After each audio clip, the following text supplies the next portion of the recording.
Good evening, everyone. Hi, Happy New Year. I'm Amanda Hunt, Director of Education and Public Programs. Thank you for joining us tonight. Thank you, Rebecca Morris, for joining us tonight, above and beyond. I'm thrilled to bring Rebecca back to MOCA this evening for Artists on Artists, a series which is designed to build upon MOCA's tradition of examining artworks and exhibitions through the voice of an artist. Without further ado, a few words about Rebecca Morris. She is an abstract painter whose work investigates materials, form, processes, and outcomes. Her ambitious large-scale canvases incorporate different manners of mark-making and inventively explore questions of frame dynamics and figure ground illusions, often with a remarkably shallow pictorial space. Her paintings are a true showcase for an extensive arsenal of techniques and ideas, and so it only felt natural to pair her in a dialogue of sorts with another supremely talented painter and peer, who we are proud to claim in Los Angeles, Laura Owens. Rebecca's solo exhibitions include the Blaffer Museum in Houston, a show coming up in just a few weeks from what I understand. Congratulations. Barbara Weiss Gallery in Berlin, a number of shows there, Mary Boone Gallery in New York, 356 Mission Road here in LA, LAX Art, Los Angeles, Corbett vs. Dempsey in Chicago, Harris Lieberman in New York, the Renaissance Society in Chicago, and Santa Monica Museum of Art. Her work has been included in the 2016 Made in LA exhibition. I'm sure many of you saw it, at the Hammer Museum, the 2014 Whitney Biennial, and various group exhibitions at the Wexner Center for the Arts, here at MOCA in Los Angeles. David Zwirner Gallery, we can go on forever. She is a highly accomplished person. Morris has also been the recipient of a Guggenheim Fellowship and a Tiffany Foundation Award, and currently teaches painting at Pasadena City College. Once again, thank you for joining us. Please join me in welcoming Rebecca Morris.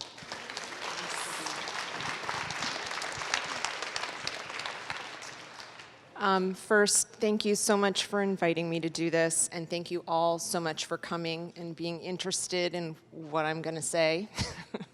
I have notes. I'm going to try to ditch them as soon as possible, but it's very overwhelming and a huge responsibility to talk about your peer. This is a person who is alive, who might see the recording of this. Anyway, I thought I'd first talk, we're going to start here. I'm just going to do a brief introduction, and then I want to go and talk about a painting that's over there. So I'm just going to walk around. You're a big group, so we'll just do the best we can. So I've known Laura since 1994, which is a very long time ago. She, I think, was 24, and I was 25. We had just gotten our masters, she at Cal Arts, me at the School of the Art Institute of Chicago. We both got into Skowhegan, School of Painting and Sculpture, which is a residency program in Maine. And we both got there, and we were roommates. We had a third roommate, but Laura and I were there together, and that's where we met. She got into Skowhegan and drove across the country with her friend Monique Prieto, who's also a great painter, accomplished painter.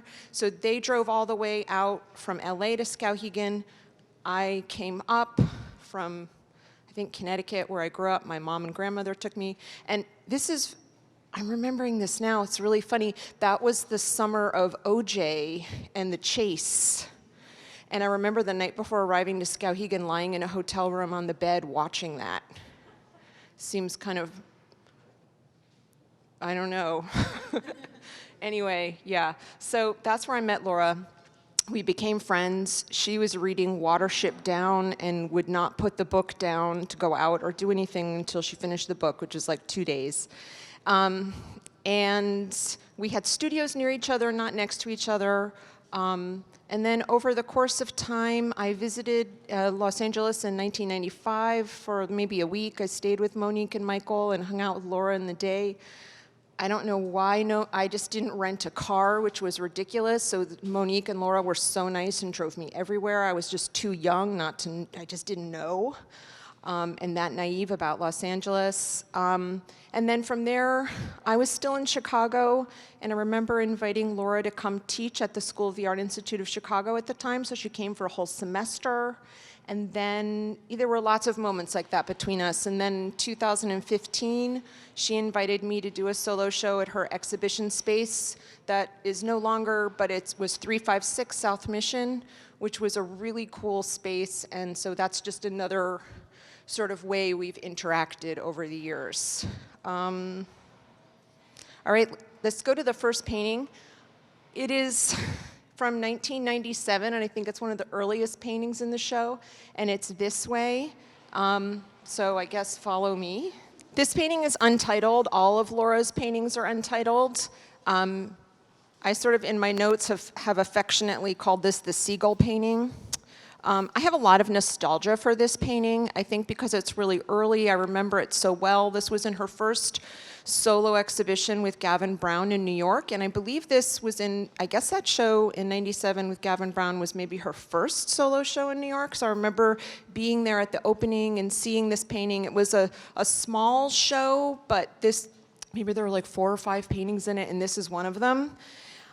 I think this painting is just so classically Laura, and it's so iconic of all of the things that we can still see in her work up until the most recent paintings that are even behind us. It's got so many formal depth out of flatness areas. I mean, when we look like down here, you see that there's 3 stripes. This is a dark stripe, this is a middle tone stripe, and this is a lighter stripe. And so all of this is about recession of space. So the thicker stripe, the next thickest, and that's the recession of space through thickness, also through thickness of paint, and through value. So if you were trying to make value in black and white, you would have to have 3 tones. You'd have to have a light, a middle tone, and a darkest dark. And with those, you can render space. So she's got that right here at the bottom. This is a seascape, it's a horizontal, there's a low picture plane, and then we have these seagulls, which are just these very offhand kind of whoop, whoop marks that immediately reference this bird. And this bird is just a vernacular bird. It's not an eagle, it's not a cormorant, it's a seagull, it's the pigeon of the sea. And it's just this kind of profoundly simple painting. And then, of course, the hallmark drop shadow. I'm not sure if this is the very first painting that she did the drop shadow in, but it's definitely the painting where this becomes the iconic move. This is airbrush. This is super thick. And another really rewarding moment is this is the fake shadow, but then this paint is so thick it makes an actual real cast shadow. So that's brilliant. And then that top seagull isn't even in the picture plane, but we have its shadow coming down here, which is, again, a devil in the details moment. And then we have this dot, which just seems to be absolutely nothing except itself, which is abstraction. But it isn't just nothing, it's literalizing the picture plane. So that's probably the most important part of the painting, maybe. I mean, in my opinion, which this whole night is about. Another thing I noticed about this painting when I was here yesterday, looking at it, and I've seen it, I went when this show opened in New York at the Whitney, I went, we went for it, my husband and I, it was really fun to be there and to see it and to see this painting again. And again, I said I have a lot of nostalgia about this painting. I just remember that time, the 90s. And so when I was looking at this painting again here, I had a little more time, and it suddenly had these 2 Barnett Newman moments. Barnett Newman, abstract painter, modernist painter, and he made this one kind of very famous quote about a sculpture is something you back into when you're looking at a painting. And here you have this really panoramic landscape, and you cannot back up to look at it, or you bump into architecture, which is a kind of sculpture. So I'm like, wow, this painting is so it's not ill-placed. I think it's very purposely placed in an area where you can't back up from it. And so I was doing that, and I was like, oh yeah, that's why that bench is there. So you back up, and instead of standing, you sit. But this compression of viewing something that you just sort of instinctually want to back up from is a very interesting compression of how the viewer is dealing with the space in the painting. And then the other thing I found myself doing was really looking at the center of the painting, which is completely empty, which creates a kind of contemplative void where you can sit and really just stare and be in the painting. And isn't that what you do at the water? I mean, isn't that what the horizon line and seeing the surf and being at the beach, I mean, that is what we do and why people love the ocean. So I'm sitting here in front of this kind of,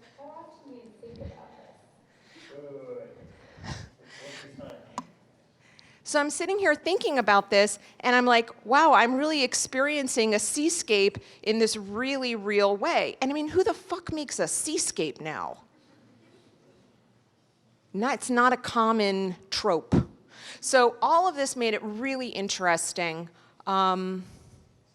and powerful, and I think that's why it's such a good painting, and it begs you to spend time with it, to look at it, and even though it's very simple and very reduced, there are a lot of really big ideas. There's big ideas in this painting as the painting, and I think there are really big ideas for Laura in her work as a whole, so I wanted to start here. Let me just double check.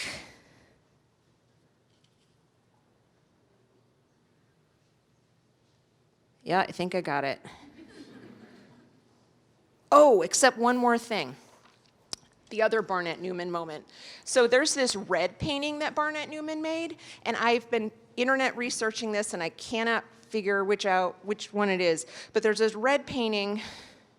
It might be Who's Afraid of Red, Yellow, and Blue, but I've seen it installed in Washington, D.C., and it's a really long red horizontal painting, and it's installed with a wall very close to it. So it's like here. So the idea is that you have to go view this big, long red painting down a hallway. And so you're basically, the painting is so red that as you're walking through this very compressed space, the red, you become the red of the painting. And so that was another thing I was thinking about. And you know, that makes sense that both of those references are coming from Barnett Newman, who's thinking about a really big painting and how to upend our experience with something big and kind of looking at it very up close. All right, we're gonna go now around the corner. So this is the painting I actually want to talk about with the lovely guards on either side. This is also from 1997. This is another painting that was in that same solo show in New York at Gavin Brown. Where to start? This painting is a depiction of the looking of paintings. So we are looking at paintings that are made to be looked at. It's very meta, the looking of paintings. A lot of white, because she is painting the museum or the gallery space walls. The whites, again, shift in tone and value and in temperature, so we understand the kind of architecture. This is a wall that basically blocks us out, so kind of following up on some of the things I just said about the other painting, where our sort of, there's this central void, and there's a kind of pressing out of space coming here with going in here and here. All of this is great, really interesting. It's kind of this anti-composition.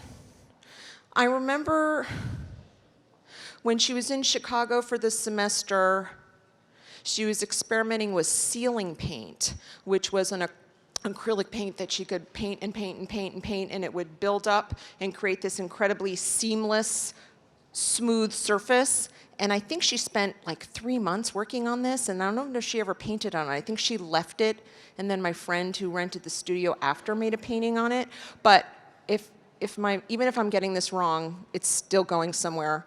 And that is that this painting has molding paste or modeling paste underneath it. So she's building up just above the canvas nub so that there's a kind of smoothness like a wall, because that's what this is illustrating, the wall itself. And then, this is something she's done many times. This is not the first time she's done it, but it's a great example of it, where she's put paintings in the painting, and these are her paintings. So this is a really wonderful. So here she's just kind of giving herself a show in her show. What's a wonderful detail is that this painting is actually in this room around the corner. So we're going to go look at that in a moment. Yes, but the really amazing part about this painting is that everything is painted white, even if it is white. She could have just left it gesso, but she painted white for white. And then the painting here and the painting here reveals raw canvas. So there's raw canvas in the paintings, in the painting. Such a fucking awesome detail. I want to point out one more thing about this painting too, because we can go look at it. This painting doesn't seem to be in the exhibition. This painting, do you see these drips on the side? The guards are being so nice letting me get this close. But do you see these strips? This is telling us that this painting was made flat on the floor. So of course I was like, oh my God. So I ran into that room to see if those exact drips were on the side, because that's the side of that painting, and they're not there. But I was not disappointed by that, because to me, the magic of the fact that those drips are here and not there is about, she's actually using this painting of this painting to tell us about that painting even more than she can in that painting. Do you follow me? So this painting is made flat, this brown painting. And we know it's made flat because she's telling us here, but she's not telling us in this painting. Awesome. It's a good question. Let me see if there's anything else I want to say about this. Oh, Paul Schimmel made an interesting remark in his catalog essay. Laura had a survey show at MOCA 2003. So this is not her first survey at MOCA, and on the occasion of that show, Paul Schimmel wrote a catalog essay, and he made this remark, and I read it, and I thought about this painting, and he said that making sure that the museum fit in her painting and not her painting fitting into the museum. And I thought that was a nice sort of reversal. Okay, so let's go in this room and look at this brown painting. Okay, so here's the brown painting that's in that other painting. And I don't have too much more to say about this particular painting, except that what I remember Laura telling me that she was finishing this painting. This was also in that 1997 Gavin Brown show. I remember she was telling me that she had a fan on this painting trying to dry this brown field, and something happened and like the fan fell into the painting, and I was like, oh my God, you know? And so, and I may have this wrong, but every time I see this painting, I'm always looking for that place where the fan fell. And I hope this mic just got weird. I hope I've not created a virus of a bad thought now for you looking at this painting, that you're always gonna think of this fan. I think it's in part too because of this big circular, I think of the fan and where it fell. Maybe she repainted it. I wanna talk about these number paintings.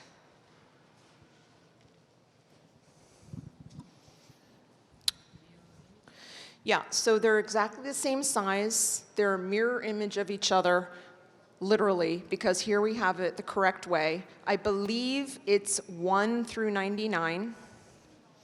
And then it's the same motif done here in reverse, so they're mirroring each other. Another slight difference is that you'll see that the blue is the same value, but different temperatures.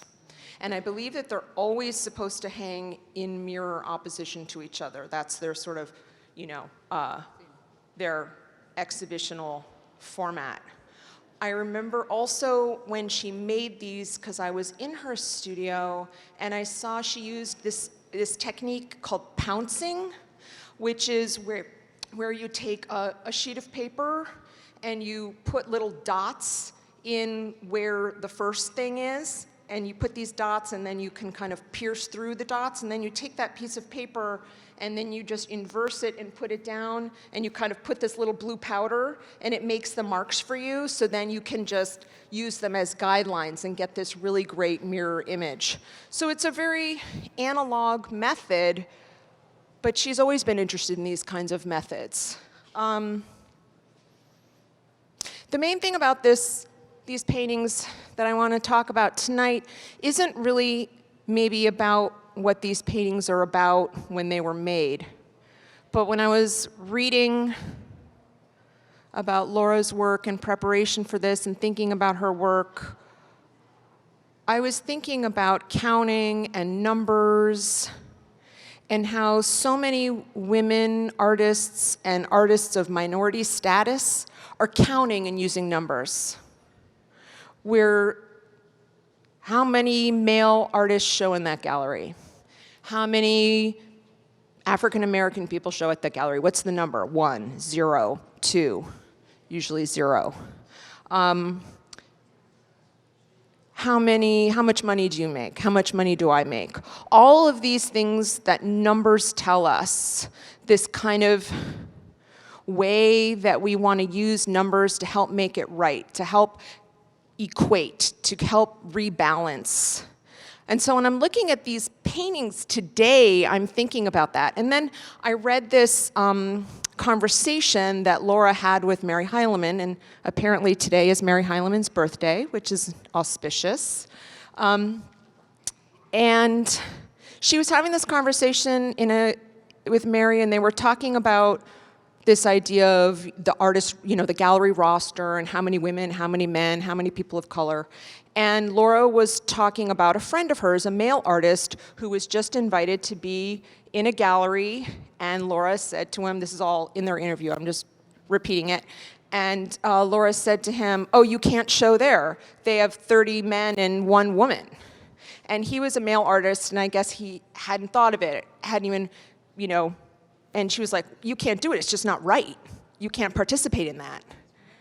And I just thought, like, yeah, so this counting thing. I don't know if that's what these paintings are about, but these days, when I think of numbers, that's what I'm thinking about. In this room, I want to talk about the clocks, which are right here. We're going to talk about this painting later at the very end. This is my closing painting. So in looking at these clocks,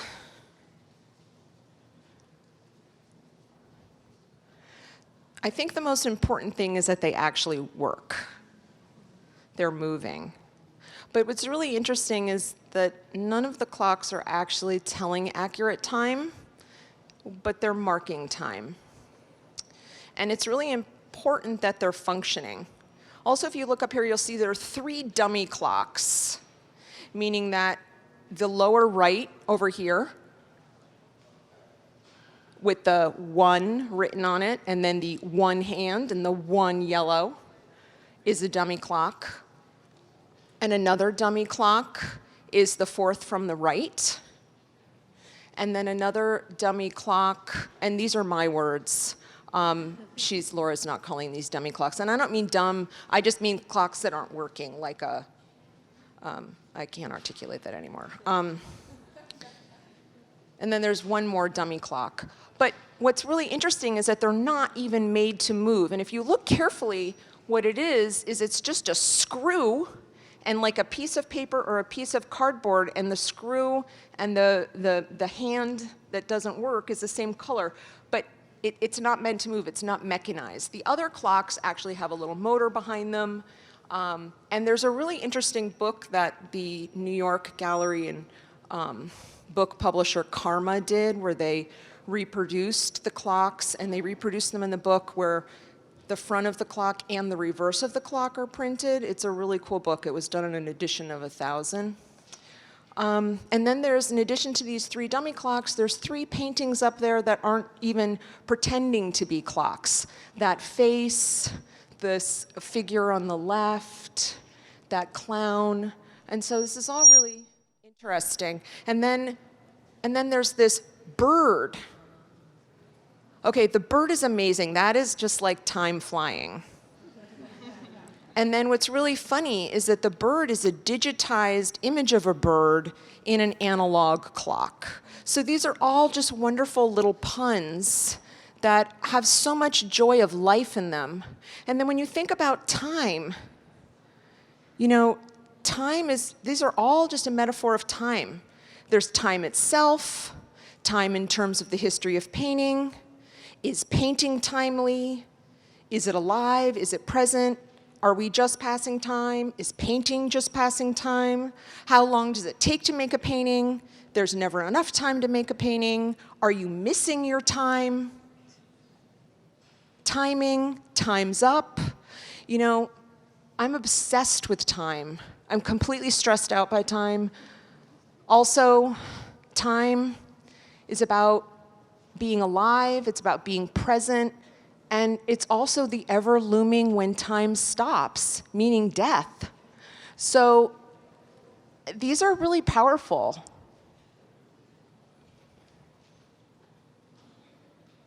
And I think this work also has a strong crossover with some work that you'll see further in the show, which are the alphabet paintings. They're a similar format, and I think what she's doing with exploring all the different ways that you could make a painting, that you could put a painting together, so much with collage, color, layering. You can see this clock with the orange squiggle actually has embroidery in it. It's not paint looking like embroidery, it actually is embroidery. You have this cat one, which has a very interesting surface and preparatory kind of ground to it. You have more collage with this sprinkling. You look like you almost have tests for other paintings. You have this recurring kind of raining lemon motif, which is, you know, reminds me of, you know, making lemons out of lemonade. So it's very rich. And the alphabet series also functions in a way that has a kind of constraint to it. This has a rubric. It's about these clocks and all the variations of a way you could make a clock. All the different ways you could think about making the hand or marking time or different speeds. Like there's a kind of, containment and freedom that happens. One of my favorite ones is just the fucking brush stroke as the time hand going. That is such a fantastic idea. It's kind of painting itself. It's great. And they're joyful, but they're sad too, which is great. Okay, we're gonna keep moving.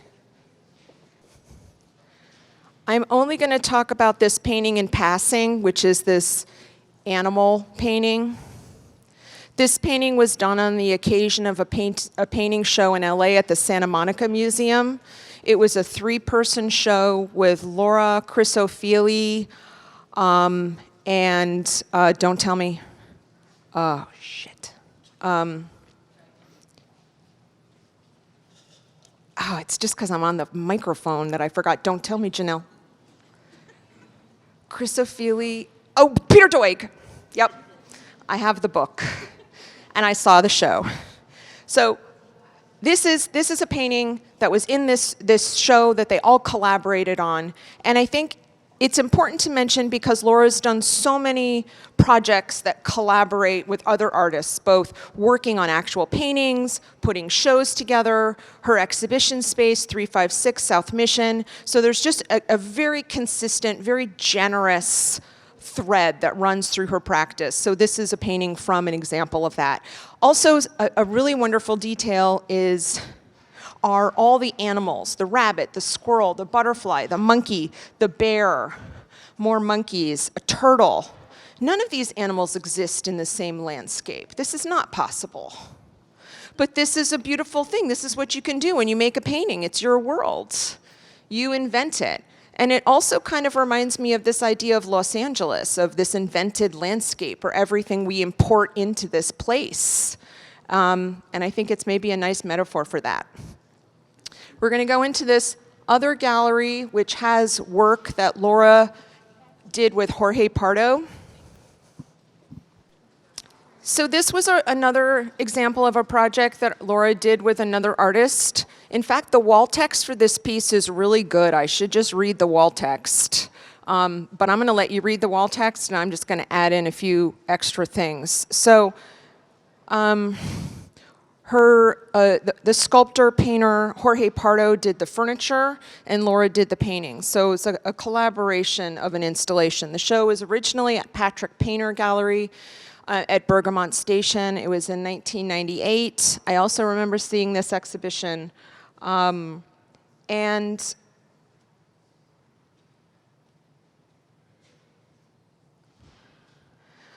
looking at Laura's painting really specifically, you can see the way that she painted. This is a beehive with bees, and then the kind of grasses and foliage.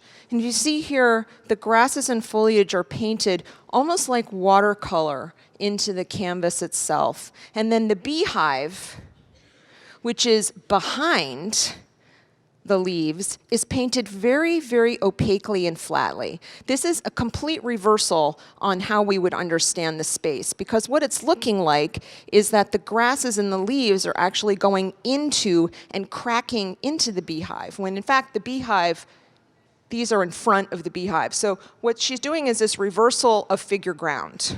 So the way that figure ground works is there's a lot of ways to create space in a painting. So you could do it with transparency and opacity. So the transparent thing goes back. Wait. Oh my God. The transparent thing goes back, the opaque thing comes forward. So this is how she's flipping it here. Another thing you can do is have something really washy and smudgy and something hard-edged against it. And that creates another kind of figure ground.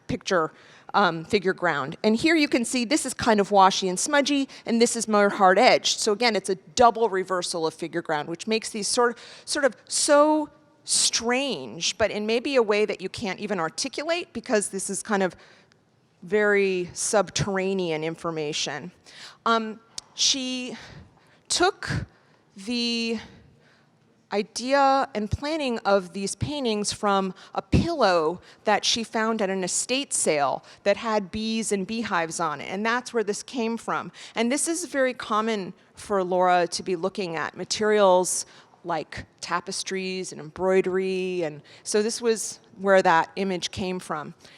Something that I really love about these is the way she, again, has left so much raw canvas. And that, to me, just kind of speaks to the reference. This is a textile. This was a pillow. And so the raw canvas is just literally texture. It's canvas. Canvas is a textile. So she's kind of taking this fine art material and showing us its roots. It's simply just fabric. And you could paint on anything and stretch it. And then another great thing are these bees. They're so fantastic. They're just squirt out right from the tube. And it looks like, you know, the bee here, this was a bigger tube of paint, so the opening is like a, you know, much bigger. And then this is a skinnier tube of paint, or what she could have done is made almost like a piece of paper in a cone. And like if you were making icing or using icing and you'd make a tinier hole, she could have done that. But it's really important that this is a big blob and that's a skinny little blob. And this is just fantastic detail. This hugging around the edge, and you can just see the way that paint just, right like that, so good. And when I was in here, I was also looking at this furniture again, and I noticed that this is very early Jorge. Because if you know Jorge's work, you know that all of these kind of facings would be laminate, and these are painted. And so it reminded me of when you see very early pop art. And very early pop art is handmade. It's not silk screened yet. In fact, there was an exhibition called Hand Painted Pop, which was the earliest of pop art. So I was in here and I was thinking, oh, this is hand painted Jorge. You know, this is like, this, he doesn't do this anymore. So this is very special. And Jorge Pardo's Mount Washington house, which he designed, again in the late 90s, his kitchen and all the built-ins are done like this look of the furniture with this kind of specific kind of ply, where we see the edge banding here. And then all of this in his house, the bookcases, the kitchen, all the casework is done with this laminate. And Laura's own house in Echo Park, the kitchen is also like this, where all the cabinets are done in this kind of, it's like different shades of blue or pastels, and they're often the same value, but there's like a light blue, a sky blue, a turquoisey blue, a darker blue, and they're all mixed in. So it's really interesting to just see how this aesthetic also crosses over with design, which is, something Jorge's work has always been about. Okay. We're gonna go into the next gallery. So in this room, I'm not gonna talk about the paintings. I wanna talk about the book. So you'll see throughout the show, there are benches with the catalog inset in the benches. This is all planned and designed by Laura. And if you look at the cushions, you'll see that there's little embroideries, little hidden animals, and all kinds of details. Totally classic, amazing aspect. She's thought through every part of this show, including the book. This is a mid-career survey show. And what that means for an artist is it means that to do and plan a show like this, you have to take time, and you basically, I don't want to speak for her, but I'll just speak on the idea of a mid-career survey show. It takes so much organizing to find the work that you want to show, to borrow it, to see if you can lend it, to make sure it's in good shape. All of this, and then to think about how do you want to frame your exhibition? How do you want to tell your story? Because there's so many different ways that you could, as an artist, retell your previous work.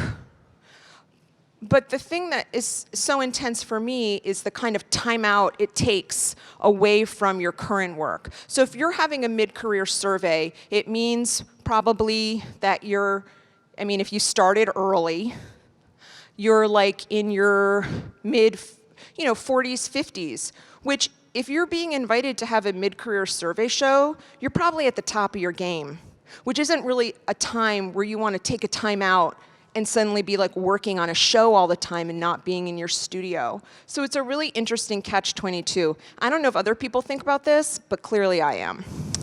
And, as someone who doesn't paint quickly and who doesn't even make a lot of paintings every year, the idea of taking time out to plan an exhibition of this scope is pretty massive. And then there's just also the weight of most artists, if you talk to them, they think like doing a survey show is a kind of death. What do you do after? How do you think about your work in the future? So I was really curious to see how Laura would handle it. And I was so interested to see how she would handle it also because her work is so exhibition-based, so project-based from, the shows I've already talked about. And I haven't even gone over things about how she would install work in shows that was so specific to the architecture. So how do you bring that all back together? The iteration of this show in New York kind of told that story a little differently. There were more examples of the room that she has, in the room we were just in with Jorge Pardo. So there were more kind of solo show recreations. And that was I was really satisfied to see that. And I thought it really worked and was amazing. And then this show is different. It tells some of that, but in a different way. And so it's really cool that she's been able to use each venue of the exhibition to sort of rework this idea of how to do a survey show in a slightly different way. So it's really interesting. And then that brings me to the idea of the book. So the book is kind of like its own structure of an exhibition in of itself. I don't know if you've seen the book. It's basically, I'm sorry, I have to get down on my knees, or my crouching. So, okay, it's a good page. So this is me, Laura, and Ruth Root at a party at Skowhegan. We turned an abandoned studio into a nightclub and called it Club Van Gogh. This is Laura. God, this microphone. This is Laura. No, that's me. That's Laura. That's Ruth. Very young. So that's fun in here. I didn't know that was going to be in the book until I got my copy. Ooh, this is good. This is Back in LA, Things to Do. So this is some old note to self. It starts out so awesome. Take car for an oil change, right? And it's on heart paper. So this whole book is just notes, lists, letters to people. You can really see how she's kind of built and navigated her career. So generous to see these kind of personal correspondences with people. In here is an email she wrote to her dealer, Sadie Coles, right before they started working together, when Sadie was coming out to do a studio visit with Laura, and Laura's writing her and talking about what we're gonna do when she's here and how she's gonna drive her all these places. I mean, it's just like incredible. So I'm going to go to a really good page. Oh, this is another one where I'm in it. I'm giving the talk, so I get to talk about myself too. And this is the letter. Again, I didn't know this was in the book. That was me, January 12th. Ooh, really close. 1995. Dear Laura, this is just a confirmation letter concerning your upcoming visit to the School of the Art Institute of Chicago this spring. The week of your visit will be March 4th to March 8th. Anyway, it goes on. Handwritten in highlighter pen, sincerely Rebecca. Remember to send me your resume and some slides. I'm so glad you can come. So that's really sweet.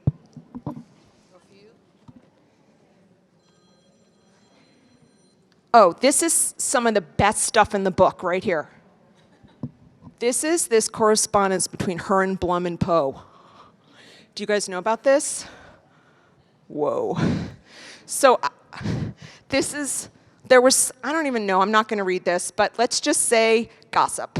And I can't believe this is in the book and it's so amazing. I mean, I have tons of this stuff I wanna say, but I'm waiting till I'm 80. And then there's one more page I have marked, oh, my manifesto. But anyway, that's too self-congratulatory. But basically, the book is super exciting, and it's just another way that she's thought about how to make a project out of something that could be a very difficult and I mean, there's times when you want to stop and think as an artist that are natural, and then there are ones that are artificial. And so I think I've made my point. We're going to keep moving. Yeah. Okay. Okay, we have 10 minutes, which is perfect. Again, I'm not going to talk about these paintings, but I do want to say one thing about them. These paintings here that are bolt upright and are painted on the front and the back. And if you stand just so, you can read the story and see the connectivity. It's a story that I believe her son Henry wrote. I believe it's Henry.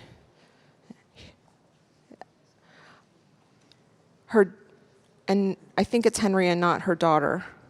But the thing that I found was fascinating was I read this description of a project that Laura did when she was at RISD, when she was an undergrad.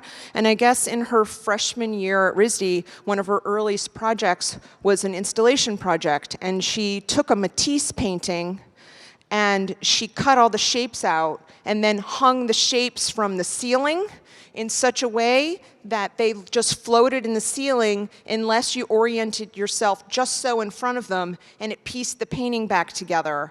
And I read this in a much earlier catalog before this piece was made, and I was like, oh my God, it's the same thing. So it's this idea that she had from, being 18 years old, and now we see it in a kind of mature manifestation, and I just thought that was a beautiful moment. All right, now we're going to go to the last painting. We're going to walk by the first one, reappreciate it, maybe look at it in a new way. And we're going to go to the first painting in the exhibition. So this is the last painting I'm going to talk about tonight. It's from 2014. It's the first painting you see when you come into the museum. It's beautifully framed by the doorway. It's a painting that's framed and reframed and framed with many different picture planes. It's pretty complicated. It's really a brilliant trompe-l'oeil.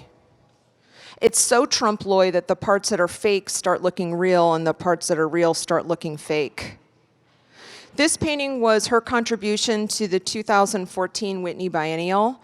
And we were both in this Whitney Biennial, but we weren't in the same part of the show. So this was this Whitney Biennial that had 3 different curators, and so each curator had a different floor of the Breuer building, the old Whitney, which is now the Met. And so Laura was in the Michelle Grabner curated part of the show, and I was in the Anthony Elms curated part of the show. And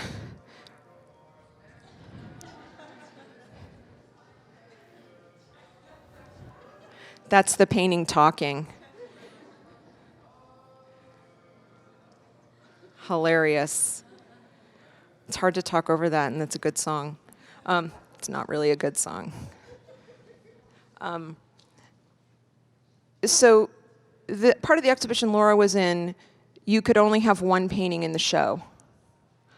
And I got to have 2 paintings. Laura only had one. And everybody who was in Michelle's show, I think pretty much, at least the area, the kind of painting zone, everybody had one painting. And so what did Laura do? She made a painting that has paintings inside of it. So this painting has 3 paintings behind it and a book, all that fit in behind the painting. In this incredibly shallow depth is where they are. So it's like, oh my God. So here she spent a whole career thinking about how to put paintings in a room, in an exhibition. How do they relate to each other? How do they relate to architecture? How do you relate with other artists? And then she pulls like the rabbit out of the hat and does it within the shallow depth, back to that kind of depth out of flatness thing, which we talked about in the first painting, and she does it in this one. So amazing. And I remember thinking when we were in the same Whitney, I was just like, what's she gonna do? Because I'm always excited to see what she's gonna do, and it's just kind of miraculous. And then we have this built on top. This is this shadowing. So, and then this is really thick. So, you know, like, and this is, you know, all to look like it's sliced and cut out, like all these planes, this confusion. And then up here, these are real relief coming out. And then you read it, and it says, when you come to the end of your rope, make a knot and hang on. And hang. A lot of people have written about this painting and talked about it being about painting and hanging on. And I do think that that's in there. And to me, it's about perseverance. And when it says make a knot and hang on and hang, like this double and hang on. I mean, that's what perseverance is. It's being patient and waiting and continuing to wait and waiting longer. And when you're an artist working over an entire lifetime, that's what you're doing. You know, your success, if we're talking about like market success or exhibition success, these things are cyclical. They come and go. Some people have them a whole time, but mostly it's cyclical. And so for everyone, there's always this kind of hanging on. Even when you don't think that there's somebody who's hanging on, they are hanging on. I also think it's important to see the face of the boy and the face of the dog. The face of the little boy seems, I mean, I know he's sliced in half, but he's happy, kind of ignorantly joyful, kind of naive. But the dog seems to get it. Right? The dog's like, yeah. I think it's really important that the 2 figures are in there and that they can each kind of hold a little of what it takes to hang on, both the kind of, you've got to be kind of blissfully naive and ignorant, and then you also kind of have to be realistic if you're going to keep doing it. So I thought that this was sort of a nice idea to end on. So I don't know if we do questions or if we just clap and say goodbye, but thank you for coming.